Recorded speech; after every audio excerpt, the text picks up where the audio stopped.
الحمد لله رب العالمين والصلاة والسلام على أشرف الأنبياء والمرسلين سيدنا ونبينا ومولانا محمد وعلى آله وصحبه أجمعين. أما بعد فأعوذ بالله من الشيطان الرجيم. بسم الله الرحمن الرحيم. إن الذين يلحدون في آياتنا لا يخفون علينا. وقال النبي صلى الله عليه وسلم الدين النصيحة. صدق الله العظيم وصدق رسوله النبي الكريم. ناظرین کرام، دین بھلائی ہے، اس سلسلے کی آج دوسری نشست ہے جس کا عنوان ہے وہ ضابطہ جس سے ہم اہل اقرار لوگوں میں سے اہل ایمان اور اہل الحاد کی پہچان کر سکیں۔ یہ موضوع اس لیے اہم ہے کہ اس دنیا کے اندر انسانوں کا ایک گروہ تو وہ ہے جس نے دین اسلام کی طرف اپنی نسبت کا اقرار ہی نہیں کیا، جنہیں اللہ تعالی ان الذین کفروا یعنی منکرین اسلام سے تعبیر کرتا ہے۔ ایسے لوگوں کی پہچان عام و خاص پہ بالکل واضح اور آسان ہے۔ انسانوں کا ایک دوسرا گروہ وہ ہے جو دین اسلام کی طرف اپنی نسبت کا اقرار کرتا ہے۔ ان انسانوں کے اندر دو قسم کے لوگ پائے جاتے ہیں۔ ایک تو وہ ہیں ان الذین قالوا ربنا اللہ ثم استقاموا، جنہوں نے اسلام کو اپنا دین بنا لیا، پھر اس پہ استقامت سے رہے، اس پر قائم رہے، ان کی زبان کے اقرار کے ساتھ ساتھ ان کے دلوں کا ایمان و یقین بھی ان کا ساتھ دے رہا ہے۔ انسانوں کا یہ گروہ آج ہمارا موضوع سخن نہیں ہے۔ اقرار کرنے والوں میں سے ایک تیسری جماعت، ایک تیسرا گروہ جس کا بیان اللہ تعالی نے قرآن حکیم کی اس آیت میں فرمایا ہے جو میں نے اس مجلس میں تلاوت کی ہے، اور وہ آیت ہے ان الذین یلحدون فی آیاتنا۔ وہ لوگ جو اللہ کی آیتوں میں الحاد کا ارتکاب کرتے ہیں، اللہ کی آیات کو ان کے اس مفہوم پر حمل نہیں کرتے جن معانی و مفہوم کو، جس مراد کو اللہ اور اس کے رسول نے متعین فرما دیا۔ کیونکہ ایمان یہ ہے کہ ہم اللہ کی طرف سے اس کے پیغمبر پر نازل ہونے والی ہر چیز کو مانیں۔ تو پیغمبر علیہ السلام پہ اللہ نے آیات کو بھی نازل فرمایا اور آیات کے بیان کو بھی نازل فرمایا۔ تو ان دونوں چیزوں کو ماننا، قرآن کی نصوص کے ساتھ ساتھ اس کے معانی اور مفہوم کو، قرآن کے الفاظ کے ساتھ ساتھ اس کی مراد کو، ان دو چیزوں کو ماننے کا نام ایمان ہے۔ مگر انسانوں کا وہ گروہ جو الفاظ کو مانتا ہے مگر اس کے مفہوم اور اس کے معانی اور اس کے مطلوب اور اس کی مراد کو وہ نہیں تسلیم کرتا، یہ وہ گروہ ہے جس کا اللہ تبارک و تعالیٰ نے بڑے اہتمام سے ذکر فرمایا، اور اس ذکر کا فائدہ کیا ہے اور یہ موضوع کیوں ضروری ہے؟ اس لیے کہ اس دنیا میں دین کے نام سے اس قدر انحراف ہو رہا ہے کہ لوگ زبان سے تو دین کا اقرار کرتے ہیں، مگر اپنے عمل سے، اپنے نظریات سے دین کی بیخکنی کر رہے ہیں۔ پھر اس موضوع کو سمجھنے کا سب سے پہلا فائدہ میں یہ سمجھتا ہوں کہ انہی لوگوں کو ہوگا جو اس جرم کا ارتکاب کر رہے ہیں۔ سب سے پہلے فائدہ ان کو ہوگا تاکہ وہ اس جرم سے باز رہیں، کیونکہ اللہ تبارک و تعالیٰ نے اس الحاد کی سزا وہی قرآن میں بیان فرمائی جو انکار کی سزا ہے، یعنی کفر انکار اور کفر الحاد، یہ دونوں اللہ کے ہاں کفر ہی شمار ہوتے ہیں۔ اس پہ جملہ اہل اسلام کا اتفاق ہے، بلکہ اس پہ قادیانیت کا بھی اتفاق ہے۔ خود قادیانیت کے بانی مرزا غلام احمد کہتے ہیں کہ کفر کی دو قسمیں ہیں، ایک کفر انکار کہ ایک شخص سرے سے ہی اسلام کو نہیں مانتا، حضور اکرم صلی اللہ علیہ وسلم کو نہیں مانتا، اور ایک کفر الحاد یعنی ماننے کے بعد وہ اس پہ قائم نہیں۔ اگرچہ ان کے ہاں تو کفر الحاد کی مثال انہوں نے یہ دی کہ ایک شخص رسول اللہ کو مانتا ہے مگر مرزا صاحب کو نہیں مانتا، یہ ان کی مثال ہے، مگر ہم یہ کہتے ہیں کہ ایک شخص رسول اللہ کو تو مانتا ہے مگر حضرت صلی اللہ علیہ وسلم کی بتائی ہوئی مراد جو ہے، مطلوب جو ہے، معانی جو ہیں، مفاہیم جو ہیں، تعلیمات جو ہیں، ان کو تسلیم نہیں کرتا۔ تو گویا شاہد اس میں یہ ہے کہ کفر الحاد کا اعتراف مسلمان بھی کرتے ہیں اور قادیانیت بھی کرتی ہے۔ تو اس کا پہلا فائدہ تو میں یہ سمجھتا ہوں کہ ان بندوں کو ہوگا جو کسی وجہ سے بیچارے اس جرم میں شریک ہو گئے، اپنی لا علمی کی وجہ سے، اپنی کم علمی کی وجہ سے وہ لوگ دعویٰ تو اسلام کا کرتے ہیں مگر اللہ کی آیات میں انحراف کا شکار ہو گئے، تو سب سے پہلے فائدہ ان کو ہوگا۔ دوسرا فائدہ اہل اسلام کو ہوگا کہ وہ اقرار کے بعد اپنے ایمان کا بھی تحفظ کریں گے۔ اقرار کے بعد انہیں پتہ ہوگا کہ اس اقرار کا تقاضا کیا ہے، وہ اپنی دل کے یقین اور زبان کے اقرار کو مطابق بنانے کی کوشش کریں گے۔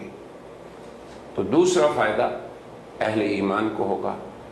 تیسرا فائدہ پوری انسانیت کو ہوگا کہ انسانوں میں سے جو شخص دین اسلام میں داخل ہونا چاہے گا، جو شخص اس دین حق کو قبول کرے گا، اس کو علم ہوگا کہ اس دین میں صرف زبانی اقرار کی ہی بات نہیں بلکہ اس کے ساتھ ساتھ پورے دین کے اس شرعی نظام کو بھی قبول کرنا ہوگا جو کہ مراد قرآن ہے، جو مطلوب قرآن ہے، جو کہ قرآن و سنت کی نصوص کے شرعی مفاہیم ہیں، انہیں ویسا ہی ماننا ہوگا جیسے کہ شارع نے اس کا بیان کیا۔ تو گویا یہ موضوع اپنی اہمیت کے اعتبار سے ہر اس گروہ کے لیے مفید ہوگا جو انحراف کا شکار ہے۔ پھر مسلمانوں کے لیے انہیں اپنے دین کی حمایت و حفاظت کا درس ملے گا۔ پھر انسانیت کو بھی یہ پتہ چلے گا کہ اسلام زبان سے اقرار کا نام نہیں بلکہ دل کے معتقدات اور عقائد اور جملہ ایمانیات کو اور جملہ اعمال کی اصلاح انہیں کرنی پڑے گی۔ اس اعتبار سے یہ موضوع نہایت اہم ہے۔ اصحاب رسول صلی اللہ علیہ وسلم کی مثال اس امت میں ہر باب میں ہم سب سے پہلے دیتے ہیں۔ نبی کریم صلی اللہ علیہ وسلم نے جب یہ فرمایا کہ اللہ نے مجھے قرآن بھی دیا اور اس کا بیان بھی دیا، تو ان کی عادت مبارکہ یہ تھی کہ جب اللہ کے کسی حکم کو یعنی قرآنی نصوص کو یا احادیث کی کسی نص کو سنتے تو رسول اللہ صلی اللہ علیہ وسلم سے آ کے خود پوچھتے کہ یا رسول اللہ اس کا مقصود کیا ہے، اس کا مطلب کیا ہے، یا پھر رسول اللہ صلی اللہ علیہ وسلم کی عادت مبارکہ یہ تھی کہ وہ انہیں خود بتاتے کہ دیکھو صلو کما رأیتمونی، تمہیں نماز کیسے پڑھنی ہے، یہ نہیں کہ نماز کا حکم آ گیا تو تم اب اس نماز کے خود مفہوم کو متعین کرو، لغت کی کتابوں میں سے دیکھو، نہیں، کما رأیتمونی، مجھے دیکھو میں کیسے نماز پڑھ رہا ہوں۔ تو گویا الفاظ قرآن کے ہوتے اور مطلوب اور اس کی مراد نبی پاک صلی اللہ علیہ وسلم کا عمل ہوتا۔ اسی طرح جب اللہ تبارک و تعالیٰ نے قرآن حکیم میں حج کی فرضیت کو نازل فرمایا تو جناب نبی کریم صلی اللہ علیہ وسلم نے صحابہ کرام کو فرمایا کہ اے لوگو، تم مجھ سے اپنے مناسک حج کو سیکھو، یعنی خود ہی نبی پاک صلی اللہ علیہ وسلم قرآن کے الفاظ کے مفہوم اور معانی کو اپنے عمل سے صحابہ کرام کو سکھاتے یا اپنی زبان مبارک سے اپنی سنت شریفہ میں ان کو اس کے معنی بتلا دیتے۔ اب آگے چلتے جائیں، جن ائمہ نے ان چیزوں کی شرح کو عوام کے لیے کیا ان کی ایک بات سن لیجئے۔ حضرت امام شافعی رحمہ اللہ کا معروف قول ہے، آپ فرماتے ہیں کہ اللہ کی ذات کی طرف سے جو کچھ ہمارے اوپر نازل ہوا، ہماری طرف آیا، ہم اس کو ویسے ہی مانتے ہیں جیسے اللہ کی مراد ہو، اور جناب نبی کریم صلی اللہ علیہ وسلم کی طرف سے جو کچھ ہمارے پاس تعلیمات آئیں، جو کچھ ان کی طرف سے الفاظ حدیث و سنت آئے، ہم انہیں ویسے ہی مانتے ہیں جیسے رسول اللہ کی مراد ہو۔ تو کہنے کا مطلب یہ ہے کہ ہر انسان کو، وہ مسلمان ہے، وہ اہل اقرار میں سے ہے یا اہل انحراف میں سے ہے یا عام انسان ہے، اسلام کے بارے میں یہ بات پختہ یاد رکھنی چاہیے کہ اسلام میں قرآن و سنت کے الفاظ کو، قرآن کے الفاظ کو ویسے ماننا ہے جیسے اللہ چاہیں، اور احادیث کے الفاظ کو ایسے ماننا ہے جیسے رسول اللہ چاہیں، اور قرآن و سنت کی ویسی تشریح یا ان دونوں پہ ویسا عمل کرنا ہے جیسے نبی کریم صلی اللہ علیہ وسلم نے عمل کیا یا پھر صحابہ کرام کو وہ عمل سکھایا۔ اسی لیے بعد میں آنے والے قیامت تک کے مسلمانوں کو حکم یہ ہے فَإِنْ آمَنُوا بِمِثْلِ مَا آمَنْتُمْ بِهِ فَقَدْ اهْتَدَوْا، کہ اگر تم ہدایت چاہتے ہو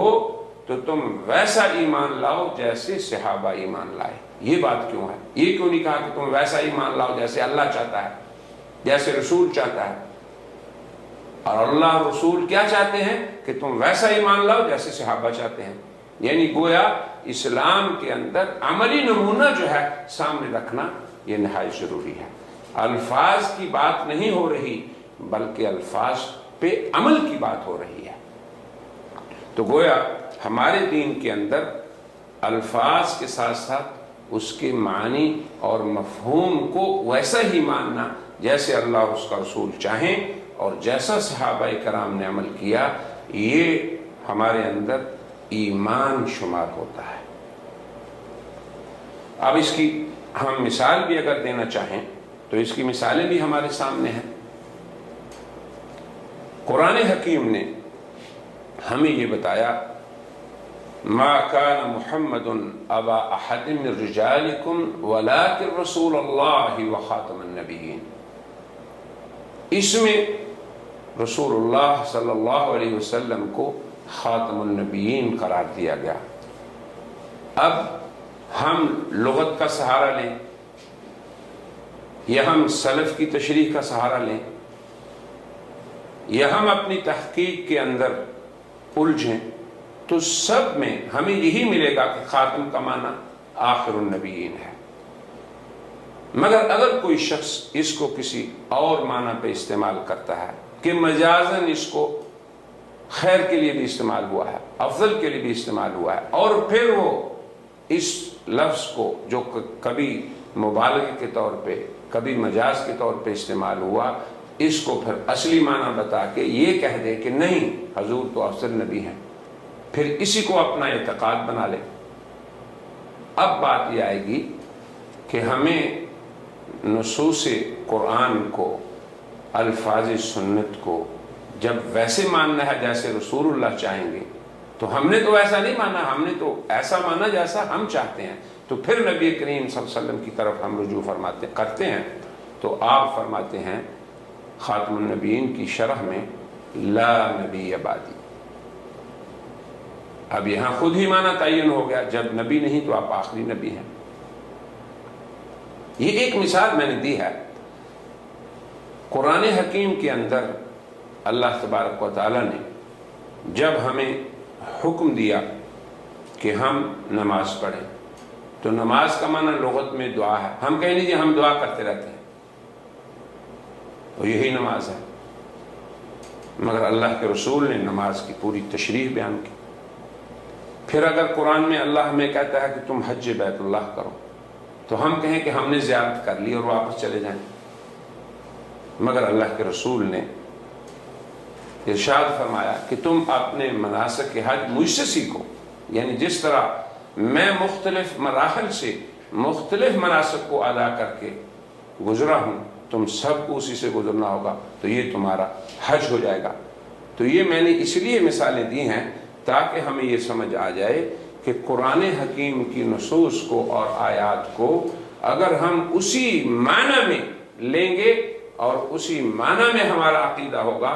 تو یہ قرآن حکیم کی آیات پہ ایمان ہے، ورنہ اگر معنی ہم اپنا کریں، مطلب ہم اپنا ڈالیں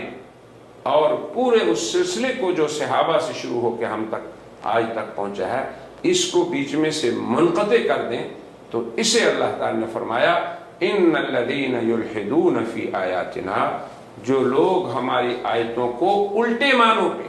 یعنی جو معنی متعین ہیں ان پہ نہیں بلکہ اپنی طرف سے دیگر معنوں پہ حمل کرتے ہیں، لا یخفون علینا، وہ ہم سے مخفی نہیں۔ آگے فرمایا کہ یاد رکھو افمن یلقی فی النار خیر ام من یأتی آمنا یوم القیامہ، کیا وہ شخص بہتر ہے جسے آگ میں ڈالا جائے یا وہ شخص جو قیامت کے دن امن میں ہوگا؟ تو امن میں قیامت کے دن وہ لوگ ہوں گے جو دنیا میں ایمان میں ہوں گے، اور دنیا میں ایمان ان کا معتبر ہوگا جو قرآن حکیم کی آیات کو ان معانی پہ حمل کریں گے جو قرآن و سنت کے صاحب یعنی محبت قرآن جناب نبی کریم صلی اللہ علیہ وسلم اور ناطق قرآن جناب خاتم النبیین صلی اللہ علیہ وسلم اور ناطق سنت جناب نبی کریم صلی اللہ علیہ وسلم اور ناقلین شریعت حضرات صحابہ کرام نے نقل کیے پیغمبر علیہ السلام سے، اور پھر ایک تسلسل کے ساتھ ہم تک پہنچے۔ پھر قرآن و سنت کے معانی، اس کے مفاہیم، اس کو بہت آسانی سے انسان سمجھ سکتا ہے۔ وہ لوگ جو اپنے اقرار پہ قائم ہیں یعنی اہل اسلام، اور وہ فریق، ایک فریق نہیں، دنیا میں کتنے ہی طبقے، کتنے ہی فریق، کتنی ہی جماعتیں ایسی ہیں جو کہ اقرار تو اسلام کا کرتے ہیں مگر ان کے عقائد ویسے نہیں جیسے قرآن و سنت کہتا ہے۔ یہ سب کے سب طبقے اہل انحراف ہیں۔ ہم صرف قادیانیت ہی کی بات نہیں کر رہے، بلکہ اگر انسان کا اقرار زبانی یہ ہو کہ وہ قرآن و سنت کو مانتا ہے مگر اس کا عمل، اس کے معتقدات اور اس کے عقائد ویسے نہ ہوں جو قرآن و سنت کہہ رہے ہیں، تو یہ لوگ اہل انحراف ہیں۔ موٹی سی بات ہے، ہر آدمی سمجھ سکتا ہے۔ قرآن حکیم نے اللہ پہ ایمان لانا، فرشتوں پہ ایمان لانا، قیامت پہ ایمان لانا، کتابوں پہ ایمان لانا، اللہ کے رسولوں پہ ایمان لانا، اس کا جو اجمالاً ذکر فرمایا، اہل اسلام سب کے سب جانتے ہیں کہ ان کے دین کے اندر رسولوں پہ ایمان کا معنی یہ ہے کہ آخری نبی حضرت محمد رسول اللہ ہیں اور باقی پھر جتنے ان سے پہلے ہیں. اب دیکھو بات کیسی عجیب محکم کی اسلام نے کہ جب یہ کہا کہ رسولوں پہ ایمان لاؤ تو یہ فرما دیا کہ آغاز یوں کرو بما انزل الیک وما انزل من قبلک، کہ اے محمد صلی اللہ علیہ وسلم وہ لوگ ہماری آیات پہ قائم ہیں اور ان کو مانتے ہیں جو آپ پر اور آپ سے پہلے. یہ ضابطہ سمجھنے کی ضرورت ہے کہ آغاز آپ سے کیا، یہ نہیں کہا جو آپ سے پہلوں کو اور آپ کو، یعنی آخری حد اللہ کی نبوت کی اور اللہ کی رسالت کی آپ کی ذات ہے. حالانکہ عام طور پر یہ ہوتا ہے کہ پہلے ماضی کی بات ہو، مگر یہاں پہ اللہ اہل اسلام کے عقیدہ کا تحفظ کر رہے ہیں کہ بات حضور سے شروع ہو بما انزل الیک وما انزل من قبلک، کہ ایمان بالرسل یہ ہے کہ آپ پہ اور آپ سے پہلوں پہ. اس کا مطلب یہ ہے کہ آپ کے بعد ایمانیات کا سوال ہی نہیں، آپ کے بعد کی کسی نبوت، کسی مدعی نبوت کی بات کوئی نہیں رہی، اس کا نام اس فہرست میں ہے ہی نہیں. آپ آخری اور پہلے. آخری اور پہلے کا مطلب کیا ہے کہ لوگ آغاز آپ سے کریں ایمان لانے میں اور پھر یہ کہیں کہ آپ سے پہلوں کو بھی ہم مانتے ہیں. دیکھو قرآن کی عجیب بلاغت ہے تاکہ ختم نبوت پہ قدغن کوئی لگا ہی نہ سکے. یہ ایمان بالرسل ہے. اجمالی طور پہ ہم ایک ضابطے کو بیان کرتے ہیں کہ اللہ تبارک و تعالی نے جب اپنے دین کی حفاظت کی کفالت خود لی اور فرمایا کہ ہم ہی اس کو نازل کرنے والے اور ہم ہی اس کے محافظ ہیں اور قیامت تک اس دین نے رہنا ہے، پوری انسانیت کا یہ دین ہے، تو ایسے ضابطے قیامت تک بیان کر دیے، اصول بیان کر دیے، اوصاف کے ساتھ بات کی. قرآن کا اسلوب یہ ہے